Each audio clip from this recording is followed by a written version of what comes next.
बिस्मिल्लाहिर्रहमानिर्रहीम, अस्सलाम वालेकुम। यूट्यूब में सलमान हैदर आपके सामने है और फ्रेश अपडेट्स में आपको बताऊं तो सबसे पहले शौदा की तादाद में आज इजाफा है। आज एक हमले में 26 और एक हमले में 10 मासूम फलस्तीनी शहीद किए गए हैं।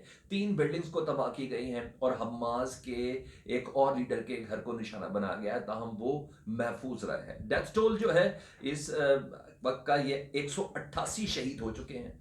55 मासूम बच्चे इसमें शामिल हैं और 33 औरतें शामिल हैं। सोर्स मैं आपको बता रहा हूं, प्रेस टीवी और वॉइस ऑफ जर्मनी, DW। ये दो सोर्सेज से मैं आपको बता रहा हूं, चाहे इसके केस को डिफरेंट और सोर्सेज ने भी कवर किया, लेकिन मेरे पास जो ऑथेंटिक है मैं वो भी बता रहा हूं। और हाँ, एसोसिएटेड प्रेस को भी आप क्रॉस चेक कर सकते हैं। ये फ्रेश अपडेट्स है। इस वीडियो को बनाने का मकसद मैंने आपको बताना था कि ईरान ने बहुत बड़ी ऑफर दे दी है रीजनल मुस्लिम उम्मा को। इस इलाके की जो मुस्लिम कौमियतें हैं ना और ममालिक उनके सरबराह को, उसने जो चीज ऑफर कर दी है ना, एक बार सऊदी अरब का वो 54 मुस्लिम ममालिक की फौज का जो ऐलान है ना, वो टांगों से कांप गया है। और इसके ऊपर यही नहीं, ईरान ने बाकायदा तौर पर एक आला सिक्योरिटी ऑफिशियल ने यह स्टेटमेंट दी है और उसके मजीद मुंदरजात क्या है ये मैंने आपको बताना है। हसन रूहानी ईरानी सदर की तुर्क सदर से, अपने हम मनसब से मुलाकात, फोन पे गुफ्तगू हुई है और उर्दुगान से उन्होंने क्या बात की है, उर्दुगान ने इस सिलसिले में क्या जवाब दिया है और स्पेशली उन्होंने अपने असर रसूख को लेकर क्या बात की है। दूसरी बात, अल कुदस फोर्स का अल कासिम ब्रिगेड के साथ मिलके ऑपरेशन का आगाज हो चुका है जी। ये मैंने आपको अपडेट शेयर करनी थी। और यूरोपीय यूनियन का एक बार फिर कुछ ठंडे लोगों का, लेकिन अपनी गर्म आवाम के प्रेशर में इजलास बुलाया गया है और एजेंडा पहले से तय है। मशरिक़ वुस्ता की सूरत हाल, जिसमें इसराइल और फलस्तीन के दरमियान जो कॉन्फ्लिक्ट है उसको कैसे लेके चलना है, ये सारी डिटेल्स है। मैं डिटेल्स में आपके जानी पड़ता हूं, लेकिन फिर से दरख्वास्त करूंगा कि सच की आवाज़ को, मेरी आवाज़ को बुलंद करें। काइंडली इस चैनल को सब्सक्राइब करें और ज़्यादा से ज़्यादा ये और इस तरह की दीगर वीडियोस को फॉरवर्ड करें।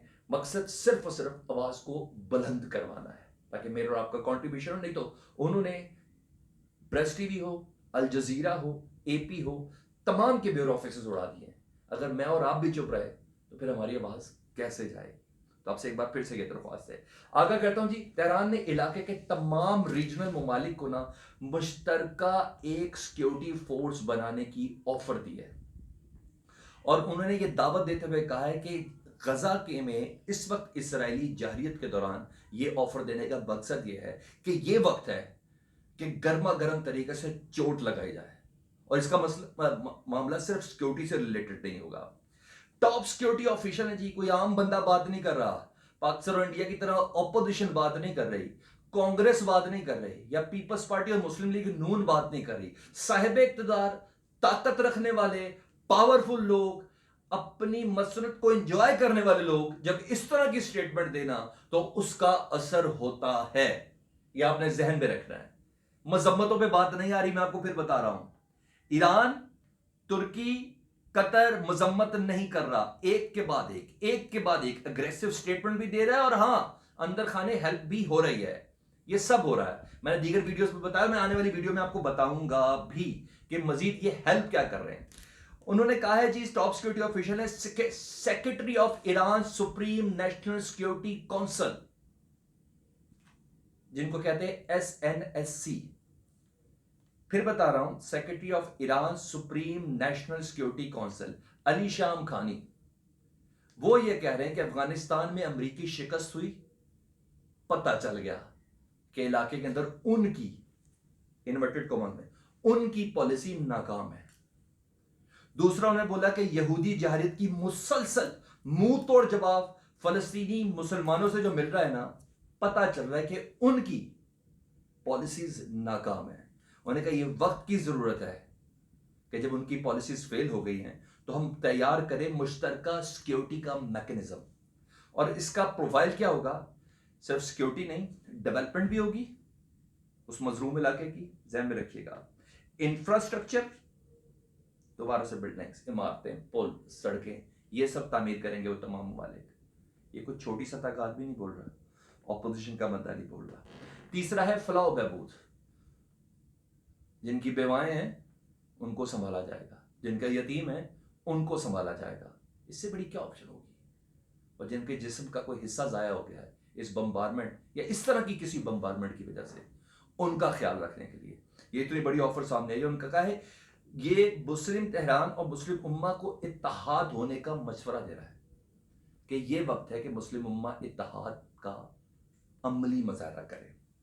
अमेरिका और दूसरे इस्लामी ममालिक के जुल्म के अगर वो ये कह रहा है कि अगर अमेरिका और इजराइल के साथ मिलकर दीगर यूरोपियन ममालिक ये कह रहे हैं कि जो इसराइल के जो एक्ट्स हैं दरअसल सेल्फ डिफेंस है, तो मुस्लिम उम्मा की क्या जिम्मेदारी बनती है?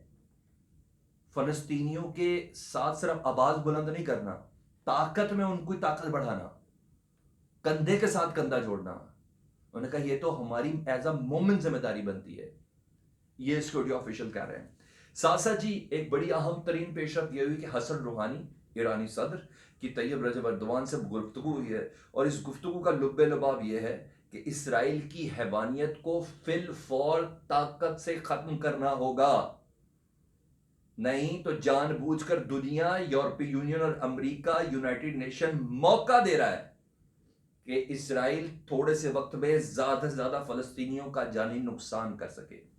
साथ साथ उन्होंने कहा है इस फोन की गुफ्तगू में कि फलस्तीन का इशू मुस्लिम उम्मा का इशू है।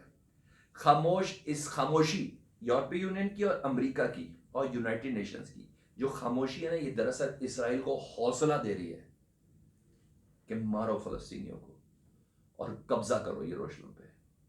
उन्होंने कहा इस मौके पर मुतकाजी है कि ईरान और तुर्की जो खित्ते के अंदर, हसन रूहानी साहब कह रहे हैं कि ईरान और तुर्की खित्ते के अंदर बहुत अहम और असर रसूख वाले ममालिक हैं, और ये इन दोनों ममालिक की जिम्मेदारी है। प्रेसिडेंट कह रहा है कि हम OIC, ऑर्गेनाइजेशन ऑफ इस्लाम, अब जो आज इजलास हुआ वज़ाए ख़ारजा का चंद घंटों पहले जो हुआ था, उसको एक्टिव करें अच्छे तंतने और ताकत के साथ। यूनाइटेड नेशन को इसराइल के खिलाफ सख्त इकदाम के लिए इकट्ठा करें। और इस मौके पर मैं आपको सबसे बड़ी बात बताऊं, उन्होंने कहा है कि अब मजीद वक्त नहीं बचा। ये ऐसे मौके पर हसन रूहानी और तैयब अर्दवान की गुफ्तगू हो रही है जब तुर्की के बेशतर फौजी दस्ते सीरिया के बहुत करीब मौजूद हैं। ये ऐसे मौके पर हो रही है जब 24 घंटे पहले अल कुद्स फोर्स का बाज़ाब्ता हमास के मिलिट्री विंग अल कासिम ब्रिगेड से राब्ता हुआ है। उन्होंने कहा हर तरीके से आपके साथ कंधे के साथ कंधा जोड़ के लड़ेंगे, लेकिन हमारे मशवरों पे अमल करें, क्योंकि माजी बताता है कि अगर इसराइल जैसे कमीने दुश्मन को, घटिया को, कम ज़र्फ को, जालिम को, कातिल को किसी ने धूल चटाई है ना, तो वो सिर्फ और सिर्फ एक ही है, फलस्तीनियों का हौसला या अल कुद्स फोर्स जिसमें हिजबुल्लाह शामिल है और प्रॉक्सी वॉर्स के दीगर असला भी इसके अंदर शामिल है। तो ये थी अब तक की फ्रेश अपडेट। अच्छी ब्रीज है, अच्छी हवा है, जैस की खबर ये है कि 188 शहीद हो गए, 55 बच्चे, 33 औरतें और तकरीबन 1100 के करीब जख्मी हैं। ये अपडेट है। एक बार फिर से दरख्वास्त करूंगा इस ऐसी आवाज़ को बुलंद करें, चैनल को सब्सक्राइब करें, ये लाल बटन दबा दें, बेल आइकन दबा दें, ताकि आने वाले वक्त में भी आपको ये अपडेट्स मौसूल होती रहे। मैं और मेरी टीम जो काम कर रही है आप तक ज़रूर पहुँचे। बहुत शुक्रिया।